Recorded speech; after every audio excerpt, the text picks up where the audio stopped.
Here we go. So you're ready, Kate? All right. Well, thank you, everyone.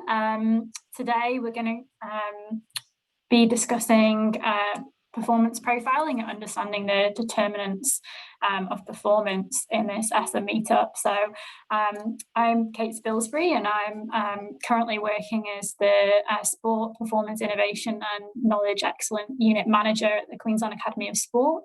And I've also got Rian Crowther joining us from Cricket Australia, and also Michael Hetherington from Diving Australia. So hopefully there's a kind of diverse mix of sports there, and we can give you some different perspectives. So I'll dive in to start with, and I'll just share my screen.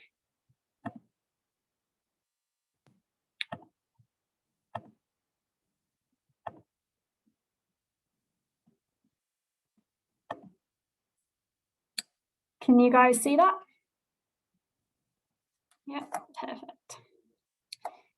All right, so just to give you a bit of background on myself, I've been working in high performance sport for around 10 years now. So starting off with the English Institute of Sport in the UK, working in physiology, and completed my PhD in endurance running tapering strategies.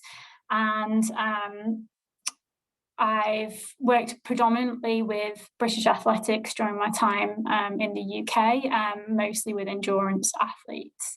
I moved to Brisbane in 2017, spent a brief stint at Fusion Sport with a smarter base system, worked at UQ, and as I said, now I'm working at the Queensland Academy of Sport. So my background is physiology and performance science, so I'm going to be talking to this topic from that perspective today. So I'm going to discuss the what it takes to win model and that approach to performance support. And this is what the model that we worked with at the English Institute of Sport. And it was a model that was brought in after 2012, I believe, and it was mandatory from UK Sport, who provides the funding to the Olympic sports in the UK, that they had to then work towards this what it takes to win model in their approach to make sure that their strategies were aligned, and that performance support had a clear, united strategy towards working with their coaches and athletes and winning medals.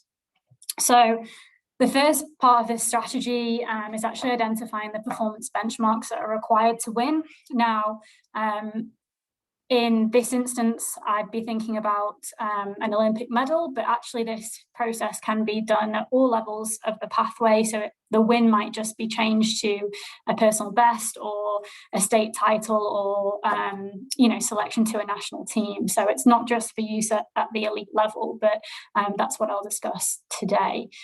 So once you've identified the performance benchmark, so that could be in athletics, it would be times, distances, heights for runs, jumps, and throws. But in team sports, it might be slightly more difficult to capture, and in athletic sports as well. Then you'd go on to define the determinants of performance for those benchmarks. So that would be from a multidisciplinary perspective. So really understanding how we actually get to be able to perform at that level.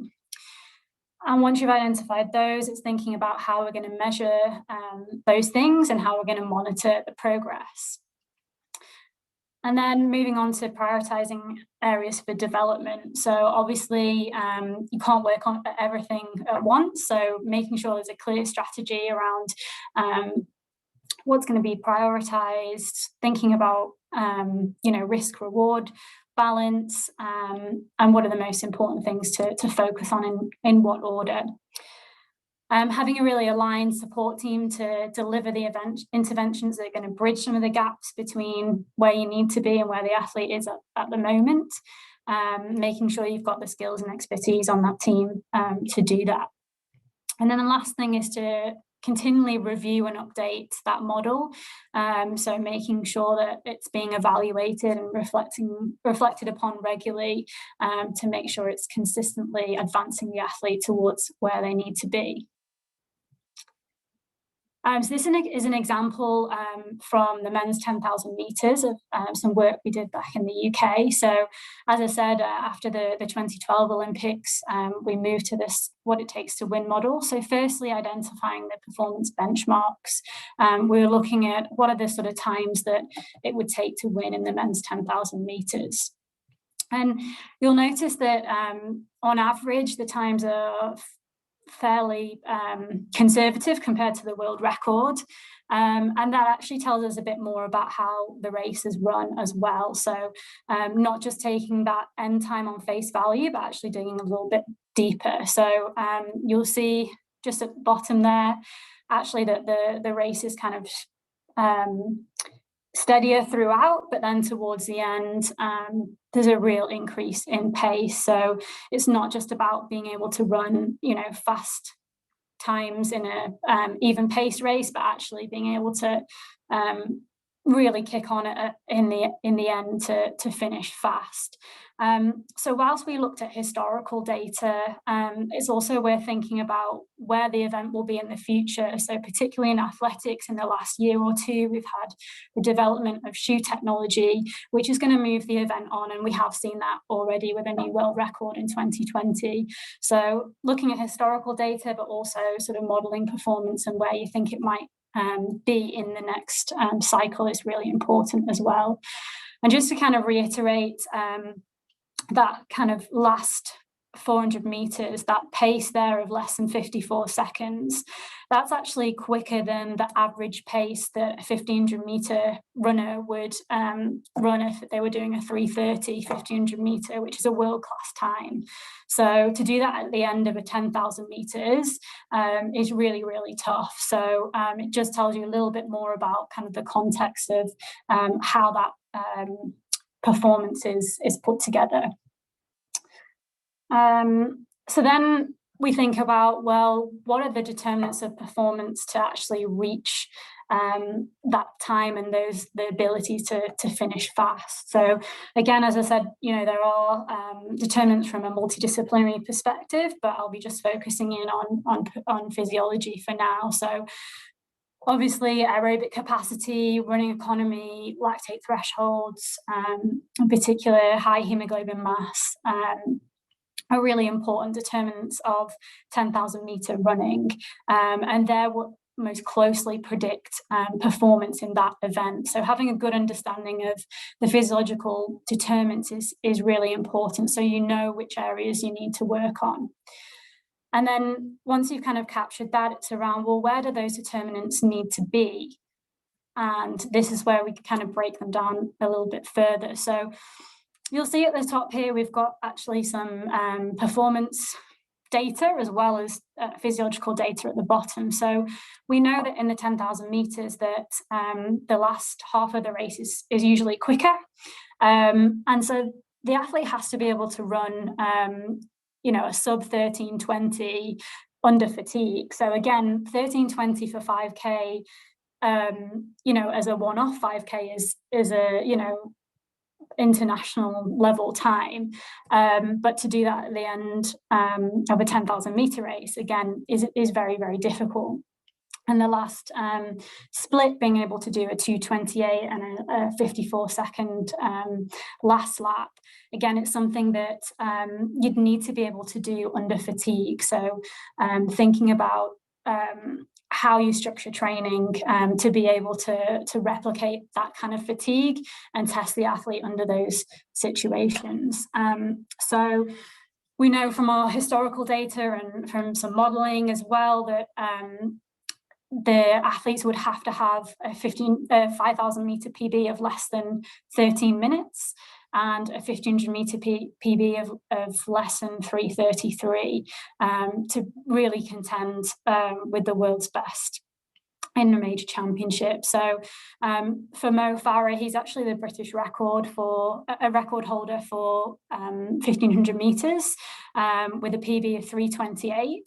And often people would say, well, he's a really good athlete, he's winning all these medals, but he's not breaking any records. But it's actually really difficult to train to break records as well as to win championship races. So a lot of his training was geared more towards that kind of speed aspect as well, so that he could produce that fast lap and that fast last K at the end when it really mattered.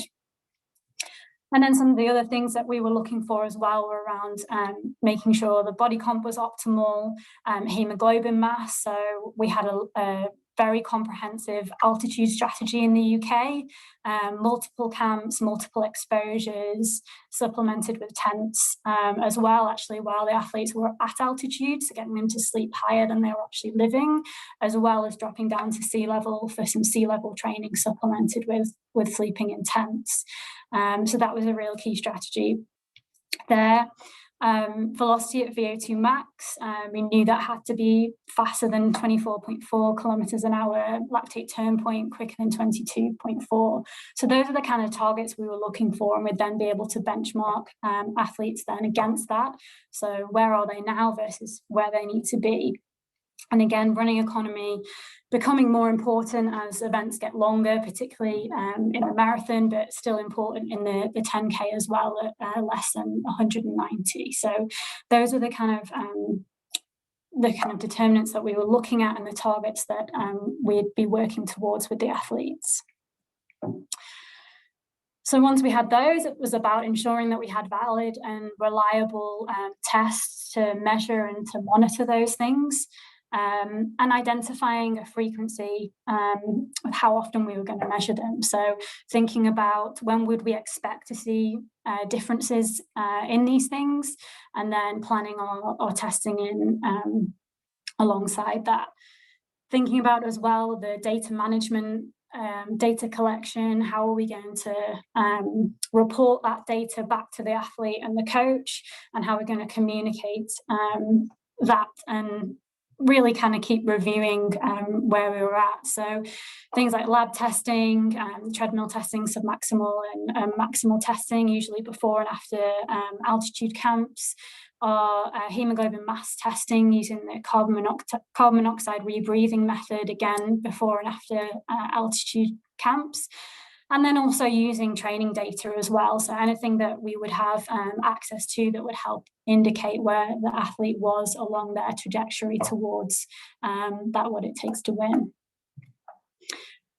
The next thing was prioritization. So I think it's really important to have the athlete involved in these kind of discussions, making sure they're engaged, that they've got a kind of say in what they're doing and what the goals are and what they feel that they need to work on.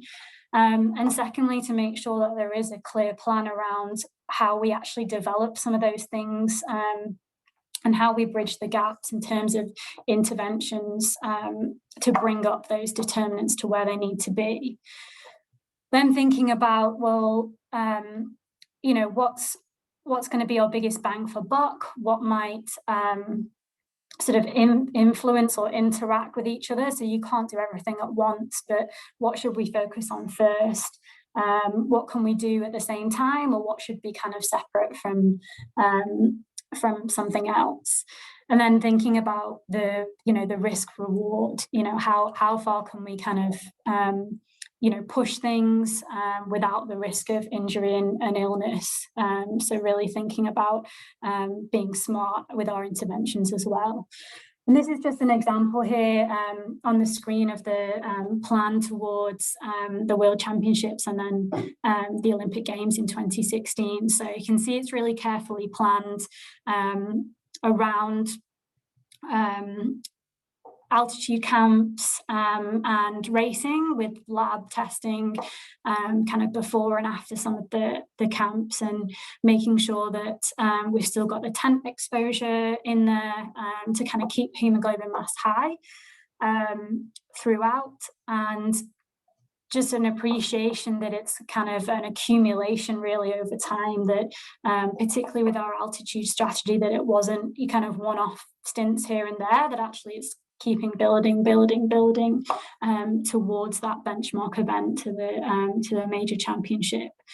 And again, just making sure that, for example, the Diamond League race is in there Mo would drop down and do a 1500 meter race, typically in Monaco, which is known to be a very fast track, particularly good for 1500 meter running. Again, just to really kind of sharpen up and get that finishing speed practiced and comfortable with that. So yeah, that's just an example of that plan. And then moving on to the support team. So thinking about who is driving this process. So in the UK, we had what was called a head of performance support. And that person was to really bring together the coach, the athlete, the support team to drive the process and make sure that everyone's on track and aligned to what the goals were. So again, making sure that the support team has the skills and expertise to deliver on the strategies and interventions that are going to be required to take the athlete from where they are to where they need to be. And if they didn't have the skills and expertise, making sure that there was the ability to upskill them or to source external experts to come in and fill those gaps. And ensuring that role clarity and alignment was in place with that support team was really, really crucial. So making sure everyone was really clear on their goals and their roles in those. Communicating regularly, so having weekly catch-ups where everyone was providing an update on their input and from their perspective where the athlete was. And I think that gives that extra kind of accountability to really get that team sort of feeling that everyone everyone's responsible for this goal and everyone's got a part to play in it.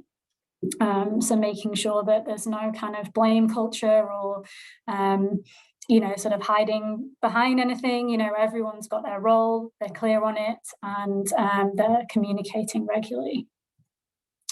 Then the last thing is just reviewing and updating. So as I said, making sure that you're evaluating this plan really regularly and reflecting on what's worked, what hasn't worked, and what could potentially take the athlete to the next level, and what have you learned along the way. So again, making sure the athlete's involved in this process and there's defined times that this actually happens really, really helps the process.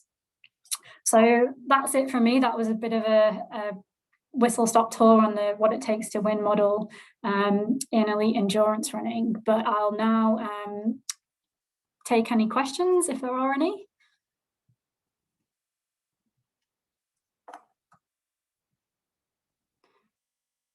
All right, no questions at this stage, so I will hand over to Rian.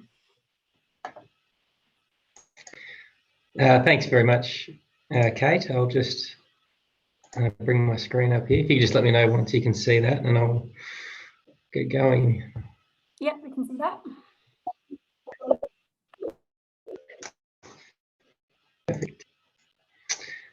So to follow on with what Kate's just presented, there's some really nice information on an individual sport and really specific examples, and hopefully I can show you how we go about profiling some of our players within a team environment at an individual level, then hopefully how that sort of works within the team landscape. And I will focus mostly on our developing players, our pathway players, and my role which works across the movement science space, covers performance analysis, biomechanics, and also has some skill acquisition links, and mostly with the pathway players, but certainly up to Australia A and the men's team performance as well. So I'll talk about athlete profiling in the biomechanics space, and then also some skills profiling we do with our pace bowlers and our spin bowlers. And I actually made a late change to this slide from performance profiling to athlete profiling, because I'd like to make it clear, sorry, I'm not sure why my slides keep jumping there. I'd like to make it clear that profiling that we do with players is very different to the performances that they put on the field. So we can measure attributes that we're that players possess and skills that we would like to work with. But that does not tell our coaches or the players who the best players are, who the best bowlers are. That's something that happens out on the field. And so in these two pictures here, for example, you can't see any cricket fields here. So this is a training environment, and it's very important that we have a good distinguishing idea as to what we can measure and what's important in this environment versus what we can measure and what's important in the playing environment. So with biomechanics, a lot of our profiling has centered around injury prevention, and particularly for the lower back stress-related injuries, because these are the injuries which are not the most frequent, but certainly when they occur, they take our players out of the game for the longest period of time. So it's important that we try and reduce these. And technically, technique is one contributing factor, but there are certainly other factors that are important to fast bowling injury. But I'll just talk to you about the technique stuff for today, obviously. So the two studies, the Porter study in 2004 and the Helen Bain study in 2016, guided a lot of the discrete technique variables that we thought were important, and we still think are important to technique. And it has driven a lot of our profiling measures and the ranges that we measure these technique variables within. And then just this year, last year, Peter Allway, using some ECB pathway bowlers, also published some technique data and suggested that counter-rotation and lateral flexion, which have been described by Portis and by Bain, none of those came up as being significant, and he put more of a focus on this back, knee and hip angle being more flexed, but wasn't able to provide clear evidence as to why that mechanism was going on to then cause injury to the fast bowler's lumbar spine later on in the action, because it certainly doesn't. The highest loads don't occur at back foot contact, they occur at front foot contact and towards release. So when we go about measuring, profiling our players biomechanically, technique screening our fast bowlers, this is the information that comes back to the player. This is an example, and probably the best case example that we could expect for a pathway player. So this person's had 4 measures over their time as they've entered the pathway at, say, under 15s level, and then when they exit it at under 19s level, they've had 1 screening a year, let's say. And this would be the best case scenario. Certainly not every player that is within the pathway gets a screening each year. In an ideal scenario, they would, but it involves those players coming up here to Brisbane to be tested. So there are logistical reasons why that doesn't happen. So based on the research, we're able to categorize these different ranges, you know, the shoulder angle at back foot contact, the difference between their hips and their shoulders at back foot contact, their shoulder counter rotation range, lateral flexion ranges. And it's okay if you don't know exactly what these terms look like in a player's action, but the overarching concept here is that the information is provided to the players with these green, yellow and red benchmarks to let them know if they're within a safe range for injury or a moderate range, or if they're exceeding a range that we know is related to injury. And there is research as well to talk about the mechanics of fast bowling to increase delivery speed. But certainly at the moment, the way that we've viewed it to today has been about injury prevention. So we can see with this athlete here, when they entered the pathway in 2014, they had a reasonably high range of shoulder counter rotation and quite a high range of lateral flexion at ball release. So we can see in 2015 and 16 and then to 18 how those measures have changed over time. And we can also see that the maximum range of lateral flexion has changed as well. It started off at 38 and then it sort of regressed a little bit and then was able to sort of come back to around about where they started, but still not quite within the acceptable range that we would like to try and reduce their likelihood of going on to get injured. But at the same time, the player, as they progress through, you can see in the bottom ranges of data, which aren't coloured, the increase in delivery speed that's happened along the way as well. Now, these are the 3 studies next to each other, and they've had the data converted so that they're all on the same scale, and this makes it much more easy to interpret. And then on the far right-hand side is the information that we've collected over a period of time from 2016 to 2020 on these same discrete technical variables, these instances in times at back foot contact, maximum angles, or at ball release. This is how the biomechanics research has been presented and how we've gone about profiling our players. So you can see the Porter study in 2004, which demonstrated high ranges of shoulder counter rotation, but then we can see the other two studies, and then also our study, and some of those had high ranges of shoulder counter rotation, but didn't show that the injured group was more likely to have a higher range of shoulder counter rotation. So that raises questions definitely around that measure. And Helen Bain's study 2016, you can see that her lateral flexion range is 50 degrees. So that's a considerable amount of lateral flexion. And the next two studies that measured it, our data that we're presenting in the Always study, didn't have a group that actually went to 50 degrees. But we can also see that in this age group, we've got players that are much younger. So 15 was the average age for the players in Helen Bain's study. So this could be a reason why maybe her cohort of bowlers had a group of really high lateral flexors versus a group of moderate lateral flexors, and why there was a distinguishing difference between those players. And so that starts to make sense as well, so maybe we need to see those really high range of lateral flexion for it to be a technical factor that is going to predispose the bowlers to getting injured over and above some of the other age and workload related factors that might put stress on the lumbar spine. So this has really sparked our thought around technique and what is important to measure and what isn't important to measure. So based on that, we're having discussions now around how we can refine our biomechanics modelling, because you saw that our data that we presented didn't actually show any of the technique variables were related to injury. So we're starting to wonder how we can refine it so we can separate this lateral flexion component between the thorax and the lumbar, to then between also the lumbar and the pelvis. That could be important. Computer vision is an emerging technology. So while we might lose some of the highly specific and detailed information of a biomechanics lab, we might gain more information by collecting biomechanics data more readily. So getting more of it, but then also collecting it in a more practical scenario, in a more realistic scenario out in the game, where players' techniques could be very different compared to how they bowl to us in an indoor lab. And then also, working with our conditioning coaches to understand and do some strength profiling on players before they come in and bowl, because that could be very different and could have a dramatic impact on the types of techniques that we're seeing within the lab as well. So that's the biomechanics and where we're at with that and where we're thinking about taking it in the future.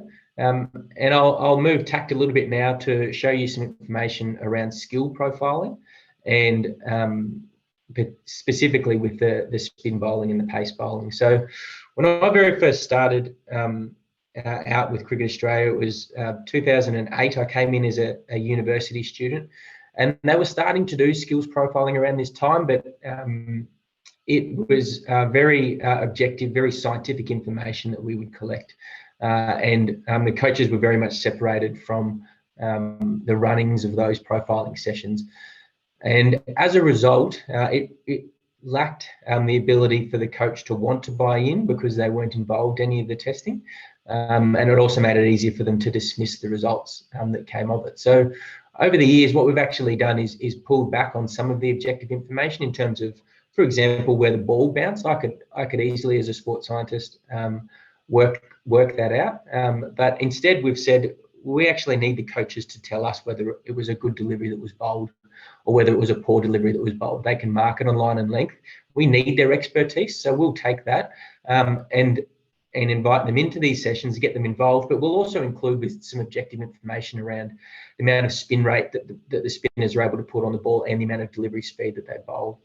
And the same with the fast bowlers as well. So, and what we found was that immediately the coach was much more engaged and actually was able to realise the value of the information that we're able to collect, and actually aided some one-on-one conversations that the coach was able to have with the player. And ever since then, I'm going to say since 2014 now onwards, skill profiling, particularly with spin bowlers and pace bowlers, has been very much entrenched in part of the work that we do.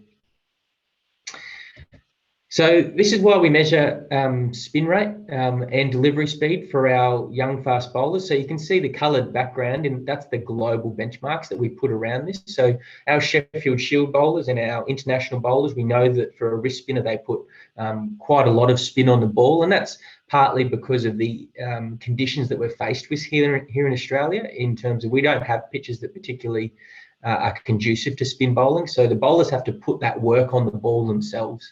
And it may be different for bowlers that are growing up in India or Sri Lanka or bowling in Pakistan. But the reality is that our bowlers need to perform here in Australian conditions where if you don't put a lot of spin on the ball, you're not going to be as effective before they get the opportunity to then hone their skills at an international level. But when we're working with the development players and the pathway players, we give them this feedback. So we don't expect a player who enters the pathway at under 15s to be able to put a lot of spin on the ball. So the initial feedback for them will be that that's a red flag, but we show them this information to say whether they are performing above or below other spin bowlers of the same age group as them, and they can see what the pathway looks like as they go forward. And the same with their delivery speed component. Female spinners, interesting, it's a little bit different for them. It's not as clear, and partly we think that is partly because the girls play mostly one day in 2020 cricket, where the batters are forced to hit the spinners. Very different to playing 4-day cricket or test match cricket, where the batter isn't forced to score off the bowler. They can wait till the bowler bowls a bad ball and then score off them. And so that makes it conducive to putting more spin on the ball, whereas if the batter is forced to score runs off you, because it's a one-day game or a 2020 game, there's only so many balls that are bowled before the game ends, and you need to score runs as fast as possible or as many as possible. It brings in other factors like match tactics and where you set your field and where you bowl the ball on the pitch, etc. So that's probably partly one of the reasons why we don't see as clear in terms of spin rate for the girls. Delivery speed, very clear, again, provides the players with some really nice objective information as to where they need to be at certain points in time through the pathway. And then we see, again, with the girls, some fairly distinctive lines in terms of increasing delivery speed.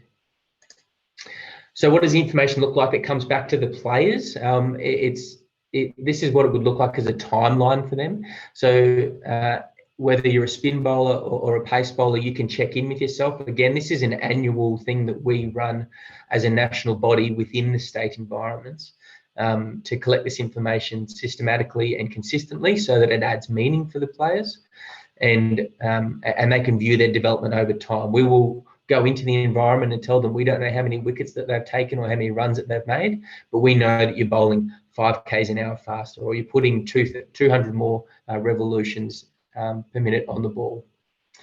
And that, I think, adds real value to the players, and that's certainly the feedback that we're getting from the system as well, because performances will always be measured and the states are very much aware of them, whereas this is information that we can add over and above that tells them something about the attributes that the players have as well, to go with the performances which are being looked at on a week-to-week and a day-to-day basis out in the field. And if the player clicks into their profile, those coloured boxes, this is what their report looks like. Every single ball that they bowl is here, the 18 deliveries that they bowl in their netted environment, some breakdowns of the different deliveries that they bowled and what the spin rates and delivery speeds look like, as well as the video that we take. And that stays there forever in time, gets uploaded to our athlete management system and is there for players to review and reflect on at any point in time, along with all the work that they're doing with their coaches locally in each state environment.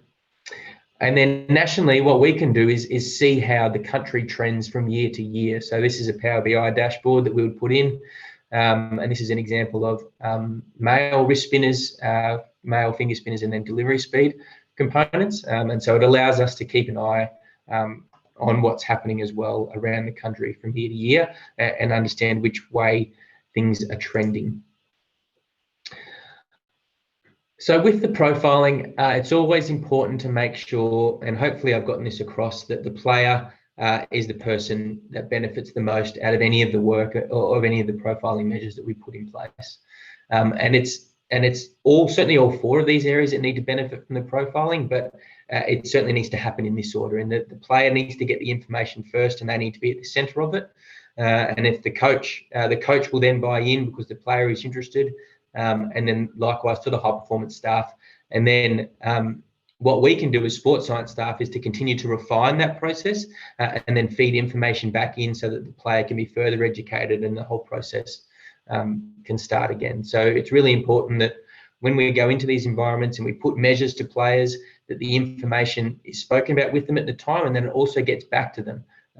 And is housed in a way, which we use the athlete management system to do, that it stays there as a resource for the player throughout their journey. And at any point in time, if they have another profile, that it can be referred back to, and it's not lost to the system. So that's all I had for you for today. Thank you for listening, and likewise, I'm happy to take any questions if there are any. Otherwise, I'll pass over to Michael. Thank you very much, Rian. That was really interesting. I've got just a quick question around when you brought the coaches in to get their subjective feedback alongside the objective feedback in the bowling. Did you find that their responses always matched up with what you were seeing objectively?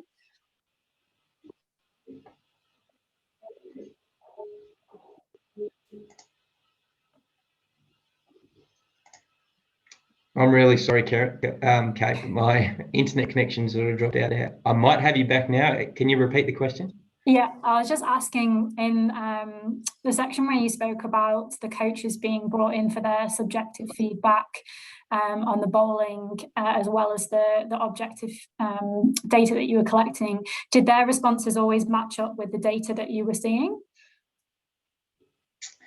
What we ended up doing was we stopped recording. We actually stopped recording where the balls were being pitched because it was what happens with cricket pitches. It's an organic substance, so a good length one day on one pitch might change, and it might be on a different day on a different pitch. It might be a different length, which is a good length.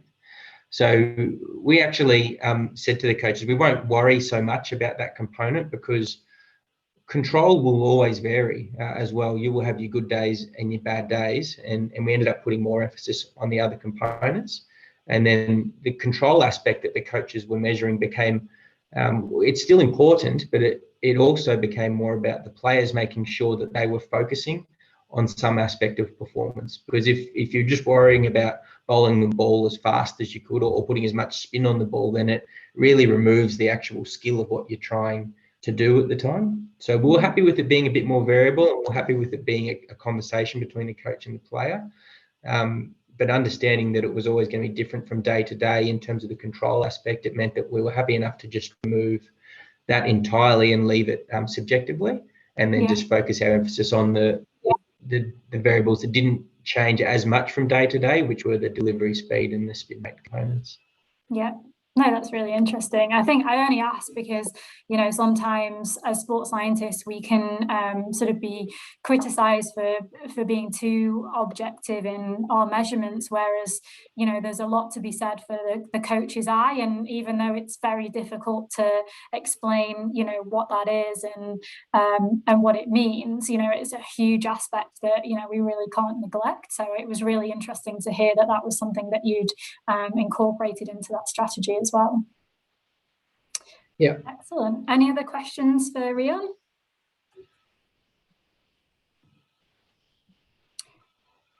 No? Okay, we'll move on to Michael.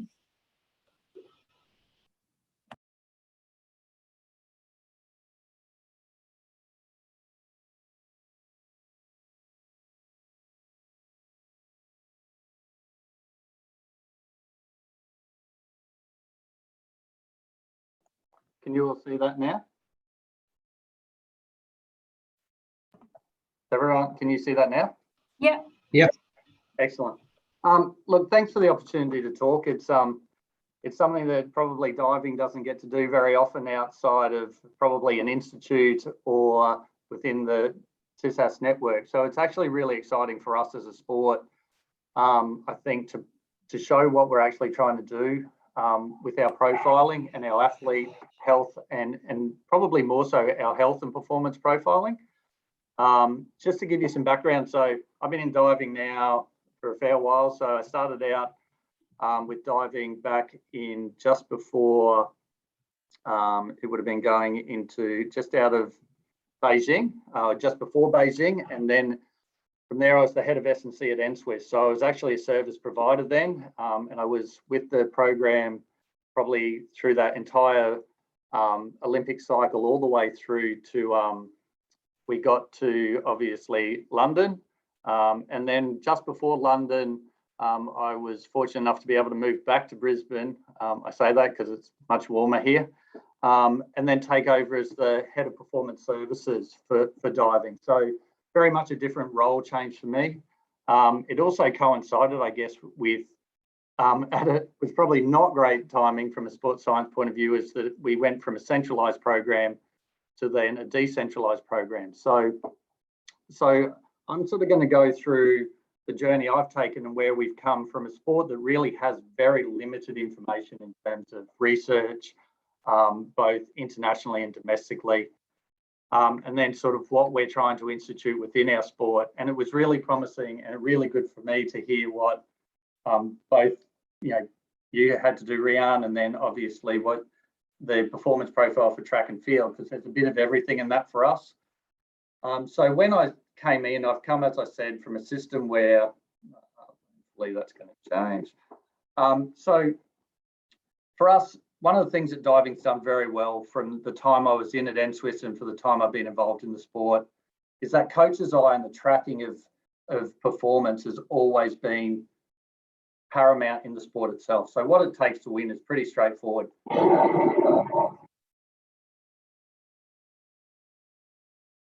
That's pretty much our benchmark on a daily basis. So that's what we chase. And so in understanding that, we've been doing the data analytics and having people run that for what first, second, and third, but then the average of them.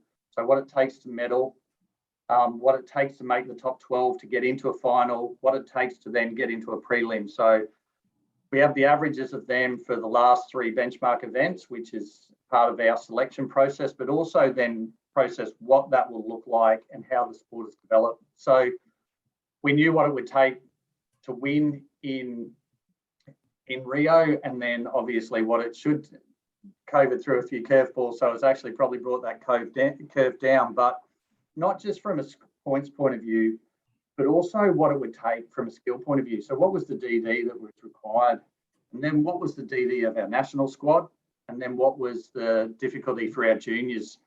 And then how were they actually tracking against that? So really our system at the time was based on, like Rian said, we had a touch point where they would get an induction where they had medical screening, physio screening, and a physical screening.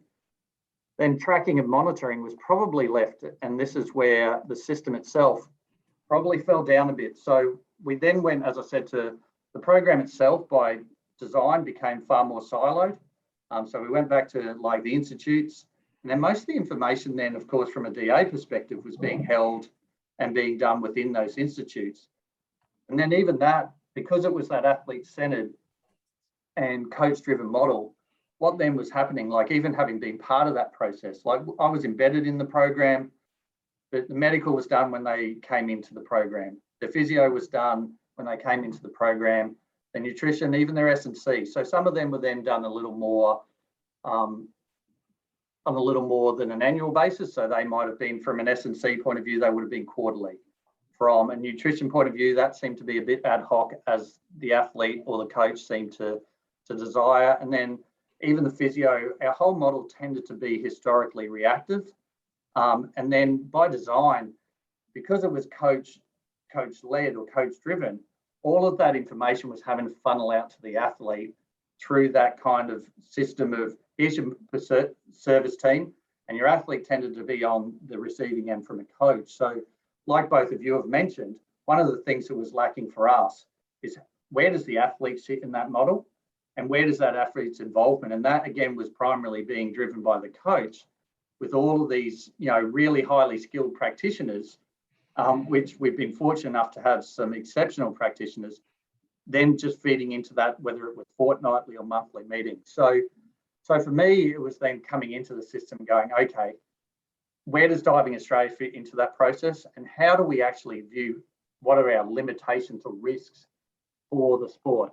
So, after the first couple of years, so we engaged with the AIS. So originally started with discussions with myself and Mick Drew's team there with their Stay Healthy program. So, one of the things that we have, we're a high hours sport, we're a high volume sport, and then we have the skill acquisition as well. So we're not dismissing the coach's eye, because they're the ones that are actually guiding us as to what they want. But one of the things that was affecting us was day-to-day availability. And again, all of those decisions were being made at an institute level, and then based on performance and what was the next competition. So we undertook our first athlete availability or periodic health evaluation in 2018. So that was really to try and get a grasp of, do we actually truly understand our sport? What are the performance? We knew what the performance were needed, but how were we actually looking at the athlete as a whole, and what were the limitations for that? So we then ran a whole series of tests. So our first tests, obviously, were looking at most of the performance tests, I must admit, at that stage were being done still in the institute. So your squat testing, or whether it be your jump testing. And again, that hadn't even been formalized at that point in time. And that was, again, institute driven. So what we were trying to do is actually understand where the athlete was and what was the best way of us bringing the system back together, so that we were all working both collaboratively within the system, but then also across the system, and using the knowledge that was actually contained both in the coaching realm and also in the support realm. So we contextualized the information, and that was everything from questionnaires on health, nutrition. We had medical screenings. We had, blood screenings. We had a physio screening, which was done at that stage independently, just to get a different set of eyes set over it. And we were trying to give context to that information. Now, in order to bring that context back to the sport, we had the original process we had was a network workshop. And that was actually to look at the findings and the key findings of our sport, bring that to the key stakeholders. So again, the coaches were 100% part of that, but so were the primary support providers from the system and from a national perspective. What that allowed, as I said, it allowed us to get an engagement and look at what our big rocks were. So as Kate sort of alluded to, we probably threw out more rocks than we were expecting. And then so which were the ones that we could actually make an effect on straight away? And which were the ones that we were actually needed to research better and understand the sport? So one of the key things that came out of that from a research agenda was actually looking at how we actually monitored and tracked our sport. To be fair, that was a learning curve for me, because it realised that system change for us at that point in time was actually not going to happen because of the way we were implementing AMS and not really directing it towards either the coach or the athlete. And that was a capacity issue, not really what was in the system. And that allowed us to go back and look at system change from where we were ready. And as part of that, and I probably should have alluded to this, is we actually did an organisational network analysis in that as well, to see how fractured or how joined our system was, or how connected it was. And there were some really strong connections, but again, very much that silo. So our solutions then, we had some pilot solutions from that, and we were able to then bring on more capacity. And one of my colleagues is actually in this meeting tonight, which is nice, bring on a PhD. And to actually, again, please excuse the pun, to take a deeper dive into our actual understanding of our sport and injuries, and make sure that our solutions were, one, scaled and were able to be done, and two, to really try and look at what was the big issues for our lack of availability and our high injury rates, and were we attributing them to because we have high bone stress? So what were the leaders to that? Was it our load? Because we didn't know that at that stage. Or was it, other factors, hence why we looked at the growth and maturation, and again, created probably more questions than I have answers to at the moment. it certainly has allowed us to be able to take that information back into the institute as a network and then deliver that to the athletes. So we've learned from that and we've revised how we deliver that back, and we will do that again differently this time. But it also comes back to what Rian said, is that we're trying to make sure that the athlete is the sole, and coach are the key providers that we're connecting with, and then how do we support that process. And I think when I first came in, I probably was a little too aggressive of how I went about this. And this process has actually allowed us to have the coaches tell us what they want, and then again, use informed decision making rather than what we were doing in the past, is just using those performance metrics or having to be reactive all the time. So this is what, unfortunately, what we're trying to look at. This is what does happen. So if you need to see that again, I'm more than happy to play it. But why I chose this video is you actually have both sides of our performance scale and what happens in the daily training environment. So you have actually the diver here on the springboard. It's actually two divers doing synchro, and it probably couldn't get more synchronized because they are perfectly aligned. Whereas the diver off 10 meters obviously has got very lost and ended up landing face first. So I've unfortunately was there for that one.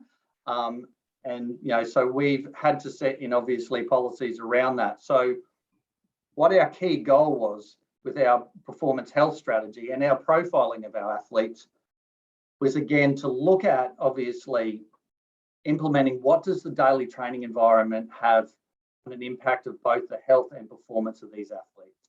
They were the questions that were being asked of us.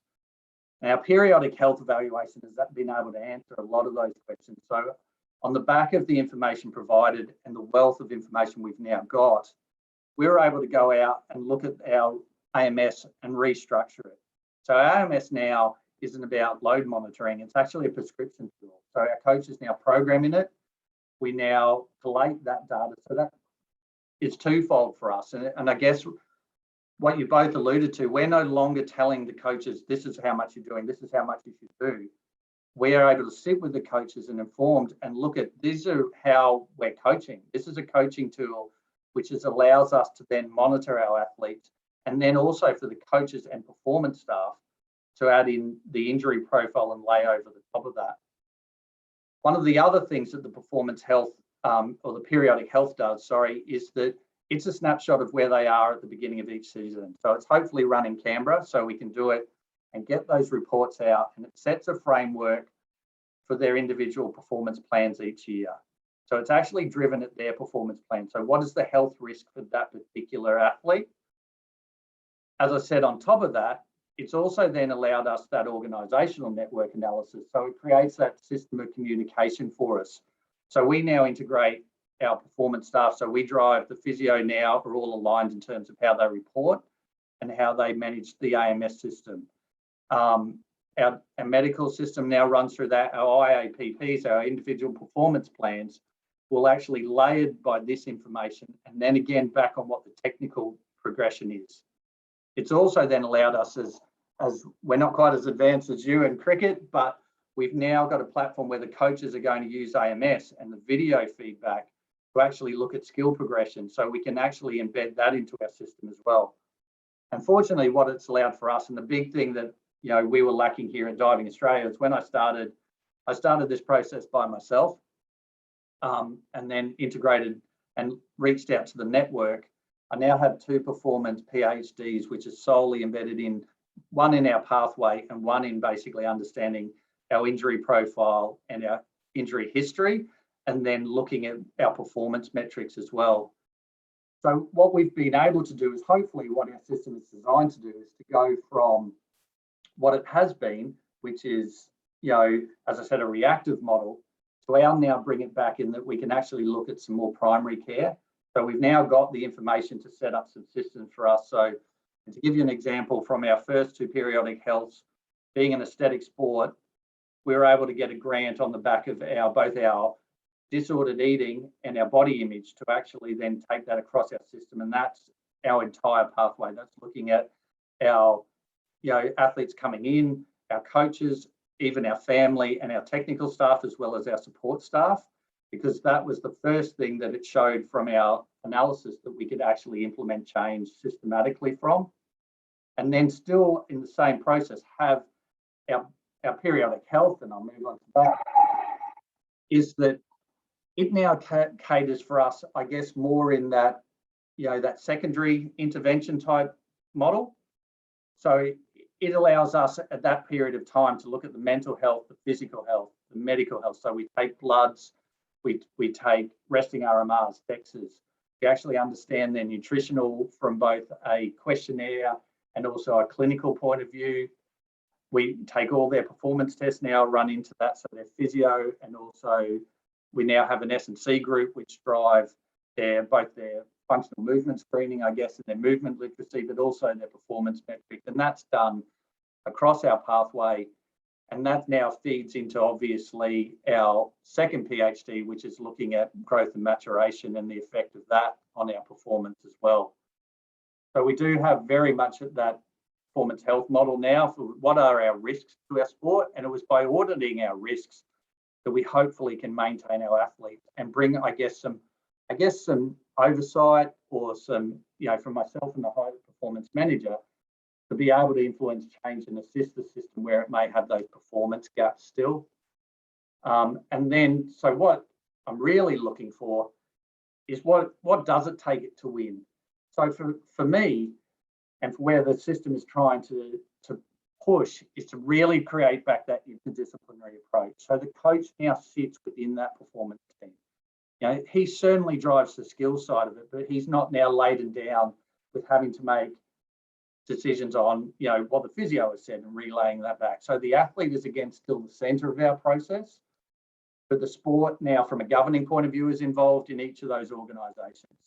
We're part of that delivery of that information, and also then everyone can look at AMS now and see it as a prescription tool, a monitoring tool, a mental, a health screening tool as well.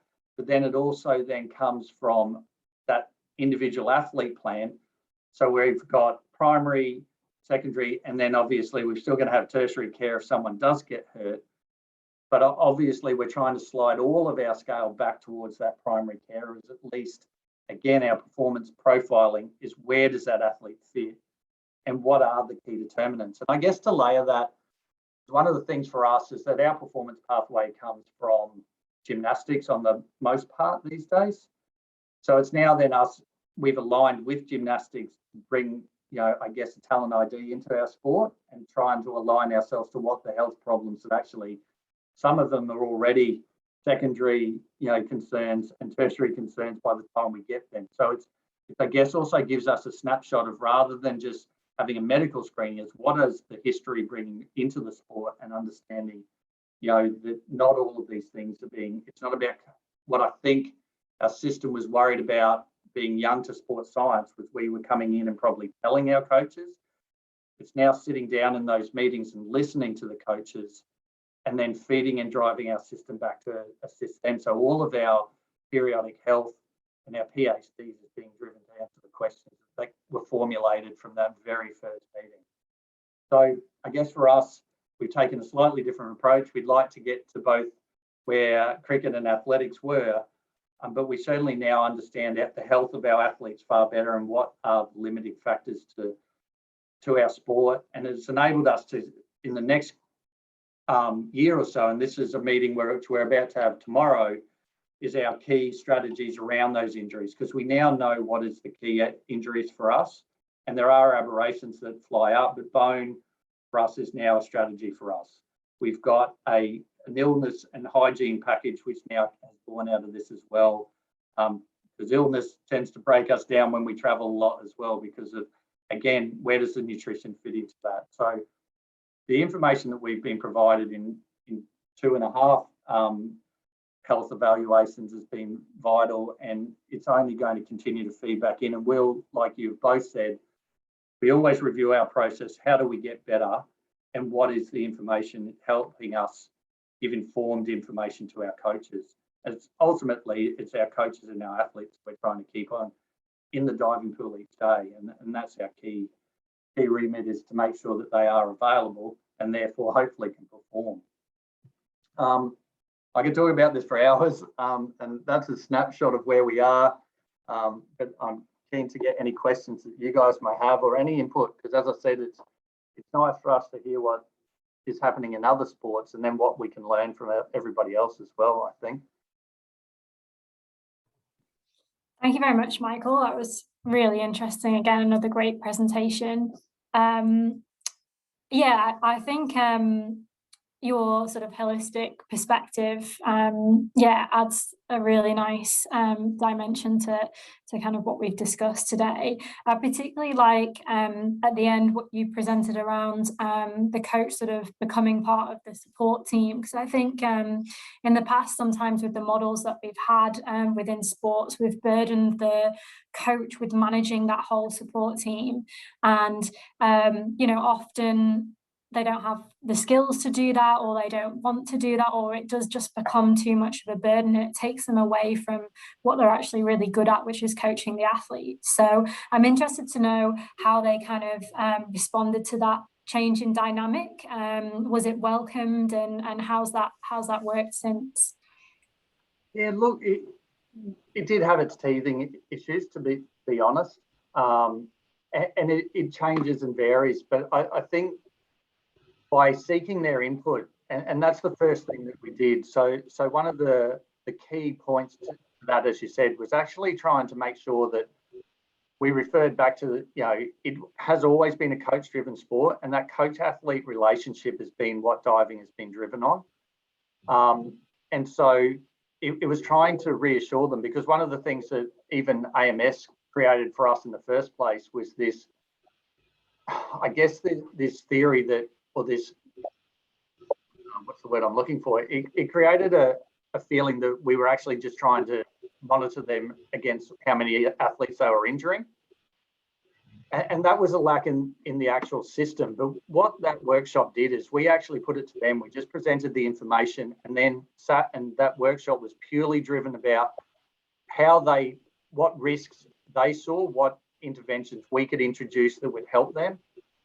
And then, I think once we actually went through the data and looked at our subsequent injuries, that was a big thing that probably led to us trying to understand what the value of seeing what was driving our injuries really sort of rang home. So we had one athlete who had 11 subsequent injuries in a year.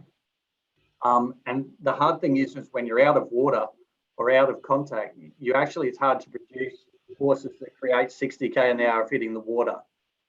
So for us, it was actually being able for them to maintain that contact with their athletes. So we're able to have those conversations and then allow them to help to develop our AMS. So we then restructured our AMS program so that they said, well, this is what we needed to do for us. So they started buying in that way. So it was actually changing our sales pitch rather than us going, we need to know what's going on with our athletes. We need to get injuries. We need to monitor these. It's like, what do you need to know?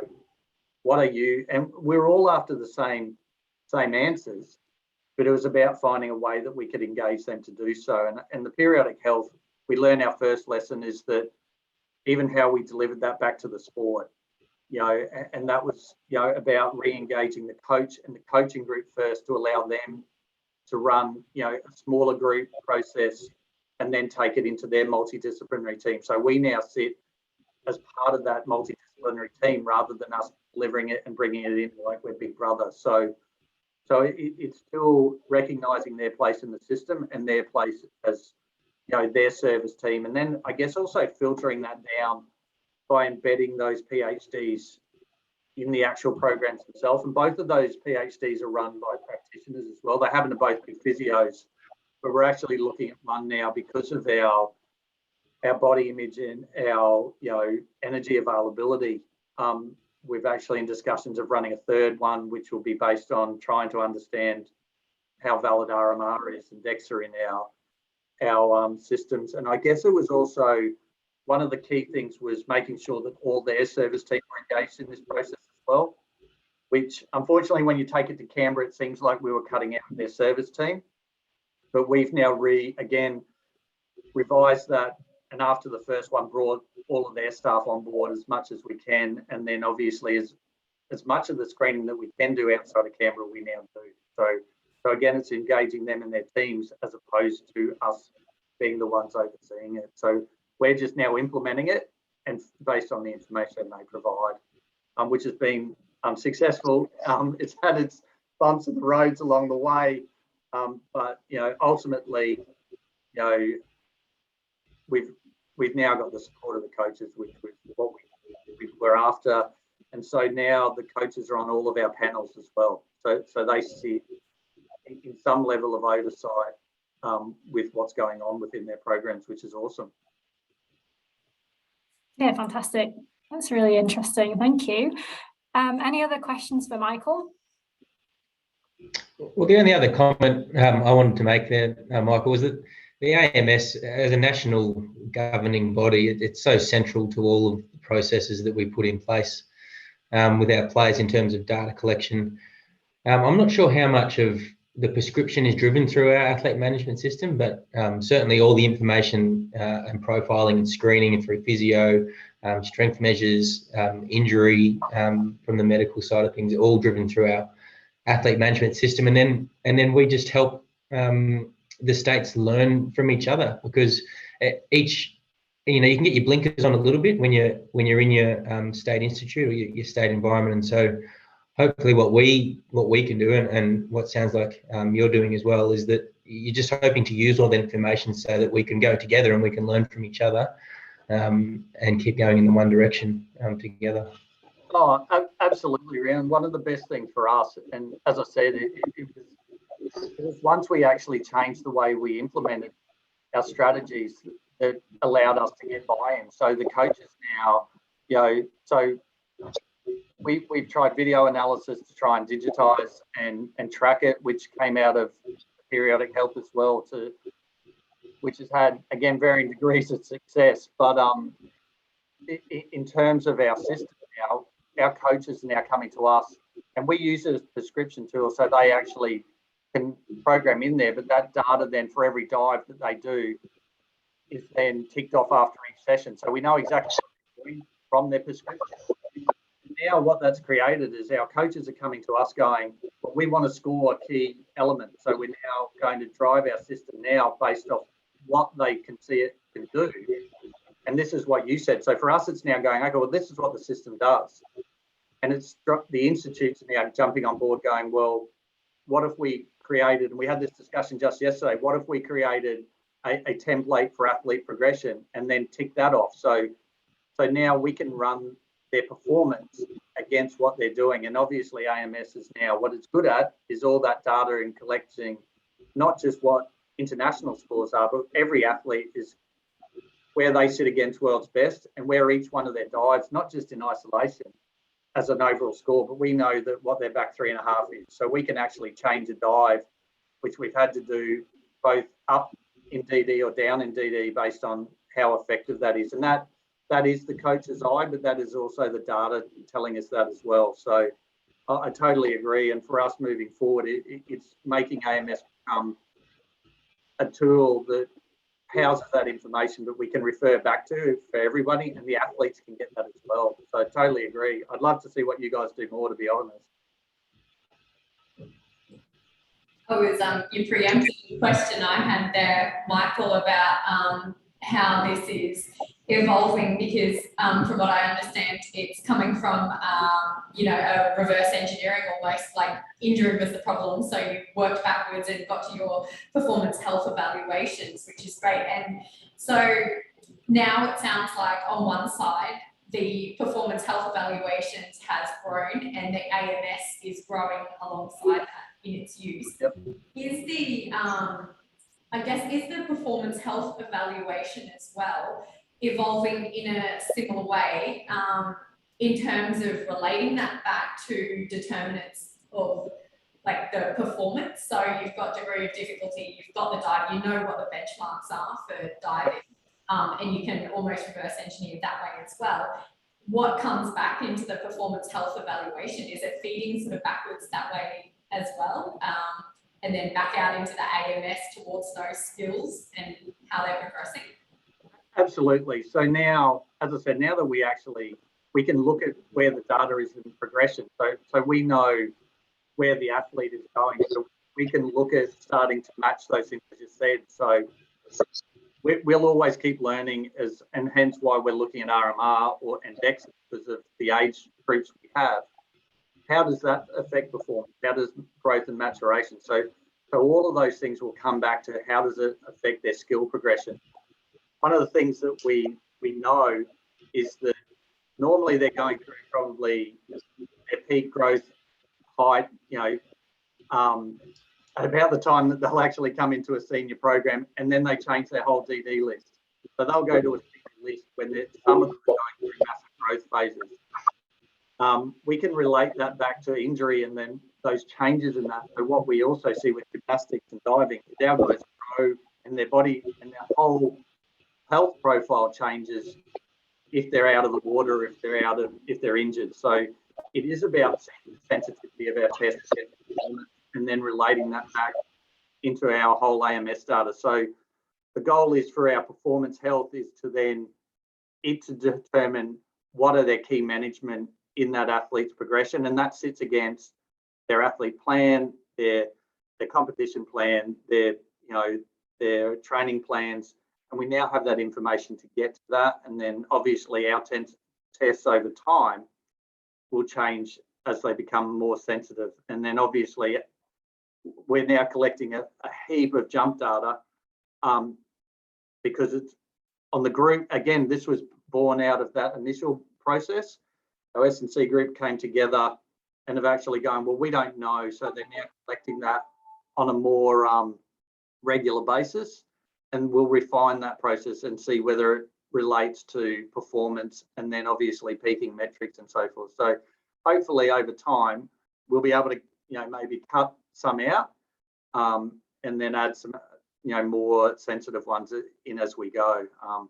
And that's where obviously we're keen to do is so, we also know that obviously, and it's a big thing at the moment is, for us, it's probably our psych profiling that probably and our eating, as we said, our disordered eating, because it's actually affecting our availability. Now, what effect that has overall on their day-to-day efficiency in terms of how technically accurate they are, we don't quite know, but we do know it's actually affecting their availability to even turn up to training. So that's our first port of call, and then become more sensitive of how accurate they are, and then we can actually look at correlating them against each other. Long way of answering your question, but I hope I answered it. No, it's fascinating. There's so much progression and growth there within that whole system. It's almost, so many different avenues that you could progress in different disciplines as well. Even. Yeah, and I guess that comes back to track and field was like making sure that I don't get way ahead of myself. So that's where all the staff I work with are great. They're going, yeah, look great, Michael, but probably slow down. Look, it has been an amazing process for us, and just even the buy-in we've had in probably the last Olympic cycle, and the changes from, information that just was contained within the network in their silos that are now coming out. Our physios all travel, our S&Cs now travel to competitions. We meet, we now, where we never had it before, our physio group meet, monthly. Our S&C group meet monthly. We've now got the nutrition group on board. Psych's a bit difficult because it varies, and again, engagement. So it allows us also to look at our gaps in our system as well, which has been nice. And that's probably still our biggest gap, to be fair. One question I've got, Michael, is around if you're so sort of heavily reliant on the AMS for kind of snapshots of, the athlete's data and where they sit at that one moment in time, do you feel like it captures enough of the context behind those numbers? So I guess the process is, just to, explain that a bit more, is that's basically their annual screening. So that screening process, so we can start those conversations. So what that does is we now can look at, say, one of our, whether it be, our high performance athletes, so our Olympic prospect athletes, compared to further down the chain and go, this is where this athlete sits physically, technically, you know, from our sport, but then also what's their health status. And then, so that allows us to create their performance plan. So Right. for that's why it has to be driven within the network and within their own performance teams, because it's then, okay, so that our high performance manager knows and our CMO knows this is what's particular for that athlete. So as I said, we can look at from an individual basis. So we actually cater for that athlete. From their screening then becomes, so for a physio point of view, it might be a discrete set of shoulder tests that nobody else has, but it's individual to that athlete. So as I said, hopefully allows us for the individual planning, and then we would then look to test within our network at a mini kind of health evaluation, and we do that quarterly. So we don't, and as I said, the S&C testing is done. Some of it's done once a year, and some of it's done every fortnight, and some of it's done along the way. So they vary in their input. And the other great thing about it is, okay, it's allowed us probably to get that feedback from the physios, both internally and externally. So we meet as a group, they meet obviously in their own service teams, but that information is then collated and then sent out as a report from shared comms, and then also from, you know, their data entry into their sport as well. So yeah, so it becomes more of a bespoke strategy then once you've got your kind of snapshot, and that's when the sort of layers of context and extra detail gets added into that. And to some degree, yeah, absolutely. And to some degree, we're always going to be siloed just by the nature of our pillars.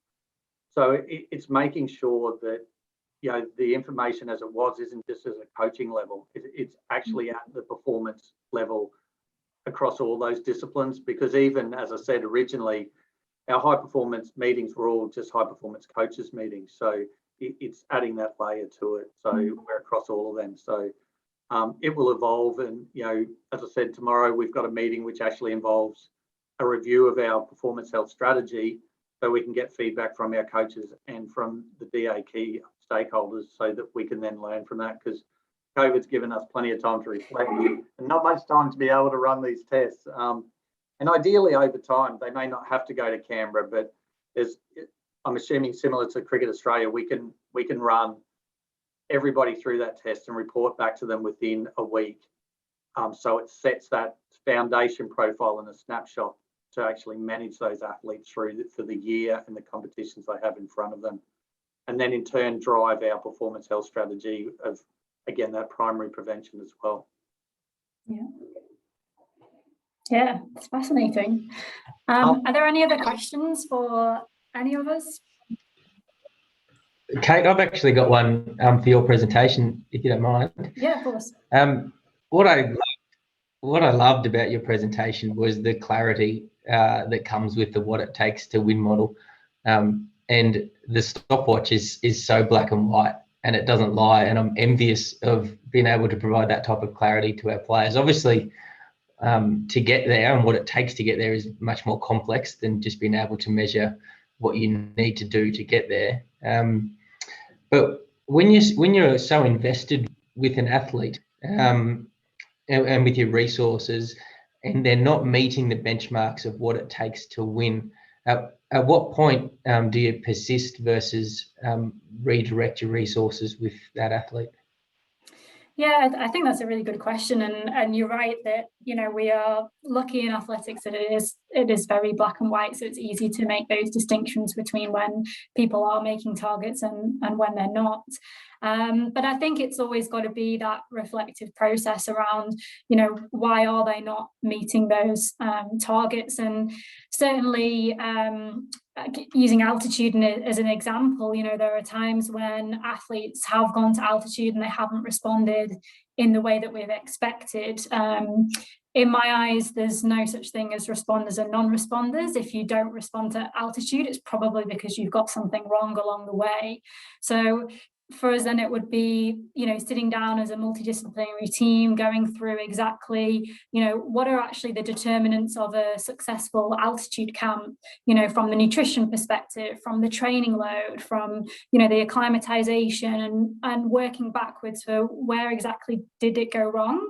And then, you know, trying to, I guess, ultimately, you know, fix that and try again. But otherwise, I think, you know, often there would be a few different options around how we might approach intervening with some of those determinants. So it might even just be looking at a different strategy for the athlete to still meet the same goal. And I think, you know, we all know that working with individual high-level athletes, you know, there are, I guess the phrase is, you know, there are many ways to skin a cat. So we're not going to force everybody down the same pathway, and we're going to try and work out, you know, what individual athletes best respond to.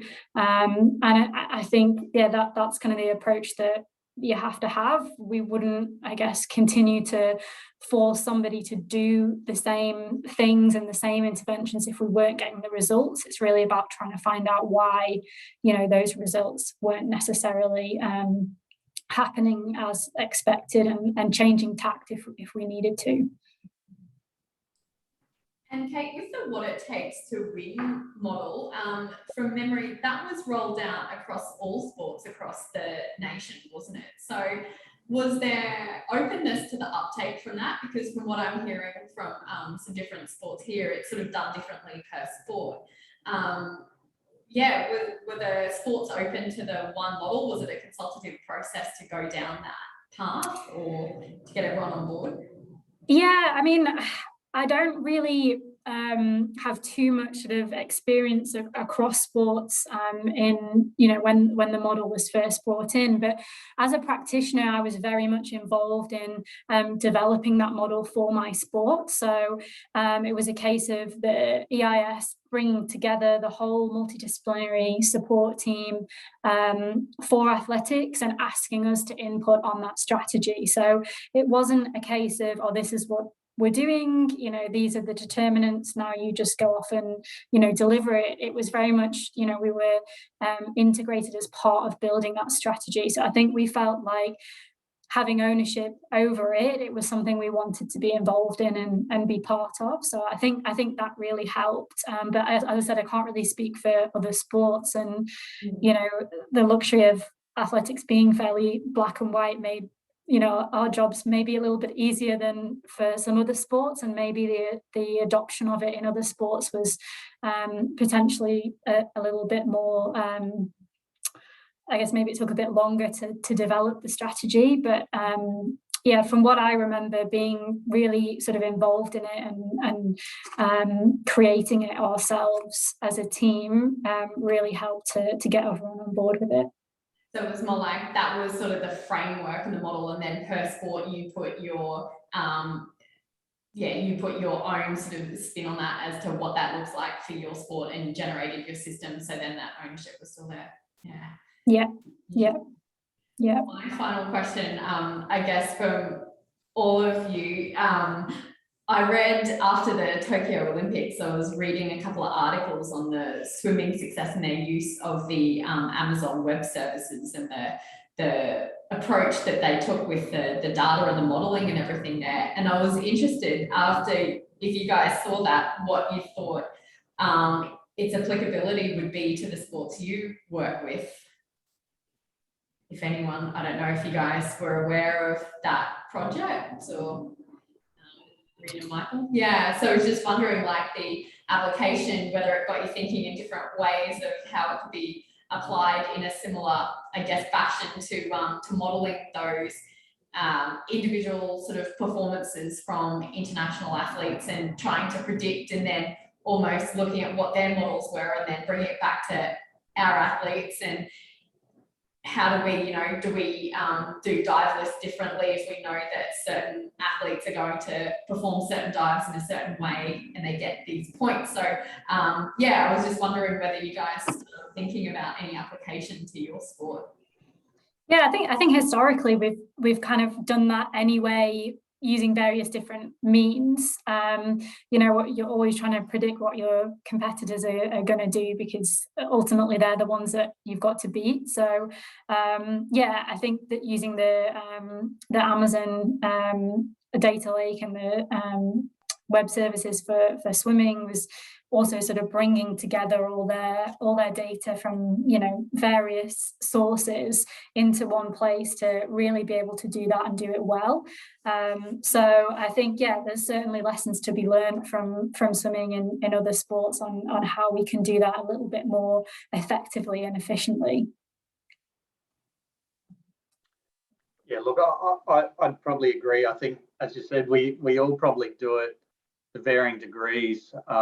It's definitely something that we learn. And I mean, some of the coaches do it just by having witnessed so many different competitions. They do it, I guess, as we talked about, through that coach's eye, where they'll have their dive order in a particular fashion to meet, you know, both their athlete and then the competition, which hopefully will then allow their athlete to, I guess, perform, but then probably put pressure on the others. I guess where we need to probably move, and some of the things that we have looked at and just started discussions on again were, you know, how do we actually get, because DD for, say, the men's event is now so high, so it's probably not going to be DD that you know, so the Mexicans came out in London and did it with 4.5 in synchro. Now that had never, no one actually does that dive individually, and that was a strategy that we went, oh God, so that got them a medal. So yeah, we definitely have a synchro strategy because of the way the sport's run, but I definitely, as asked Rian before, and then even Kate stuff, is that, you know, there's definitely things that we could learn. And we did start a project about, you know, fluid dynamics, about understanding what it takes to actually, you know, do front 4.5, if that's a skill, because even for our coaches, most of our coaches had never even coached that skill. So it's then looking at how do we actually then increase our coaching knowledge as well. So yeah, there's definitely a lot we can learn, but I'd be keen to read that. But yeah, we all try, I think, but definitely I could learn from everybody else in this room as well. Yeah, a bit of a I think on that one. Yeah, just I think the message I got from it was just, yeah, a way to compile the masses of historical data, and I guess we do it a little bit probably more data heavy and crunching it ourselves, so putting it back on the automated approach. So yeah, interesting. Yeah, and just to provide comment on that section from where we sit, 2 years ago we employed a data scientist to specifically grab all international and domestic data that was collected on cricket, ball by ball. So we're talking domestic competitions all the way through to international, men's and women's. And the work that he was able to do in the first year felt like he took us forward 10 years in terms of the questions that we can now answer ahead of a series. And so the model, the series planning model that we have in place now, starts with coaches asking questions. And then we now have the tool, which is all managed in-house, to be able to ask questions of world statistics, to be able to answer some coach questions ahead of time, which will help us plan for selection or for you know, the types of conditions that we may face and the game style that we may need to implement in an overseas or a home tournament. So yeah, and he's definitely part of our infrastructure now, not going anywhere. And yeah, it's been unbelievable. Yeah, I think you're right. I agree that often, you know, when you're a performance scientist on the ground, you know, you're so sort of busy just doing your day-to-day job that, you know, you have access to so much data that you could potentially use to answer some really important questions, but it's just having the time and the resources to be able to put the systems and structures in place to be able to do that. So yeah, that's fantastic that you've got that set up, and it's, yeah, something that you can continue to use and evolve going forward. Rian, I was just going to ask, was that when you brought in your data scientists, did you have those questions? You said you went through the coaches and what they were looking at, but I'm assuming you had probably 1,000 questions. How did you kind of start that process? Because I mean, like we're all saying there's so many things we could look at. How did you sort of scale that down, I guess? And where was you? Yeah. The starting point was to get the data in a form that it was usable and that it was visual, so that there was a dashboard that you could see the data on. You could see a graph, you could see a line, you could see which direction things were going in. And then you could start to understand if you needed to add new measures to it because the measures that were in there weren't specific enough. And so the relationship was really important early days. He doesn't rely on my knowledge so much now because he's grown so much in the last 2 years, but early days, having myself and Tom, our data scientist, sitting next to each other in the office, I think was a real benefit, because I felt like I had the practical knowledge to be able to bridge the gap between his scientific knowledge and his data science knowledge and the coaching realm. And so that was the sort of the role that I played initially. But now that he's grown and he's been more ingrained with the coaches and he's used to the types of questions and he can interpret what the coaches are saying, he's become less reliant on me and is much more integrated directly with the coaches themselves. I think one of the best take-home points there with what our learning was that being able to visualise that data, that was one of our biggest learning points was for us when we started with the AMS, that it just wasn't capable of producing the dashboards that the coaches needed and or the scientists, I guess, for that matter as well. So totally agree with that. That's awesome. Yeah, it helps you ask questions of the data, and also it gives you the ability to change the information that's going into it and then visualize how the end result changes. And so sometimes if you don't have that dashboard set up, and then you just produce your results, you've got so many follow-up questions, but the amount of time it would take you to produce the results of those follow-up questions is exhausting.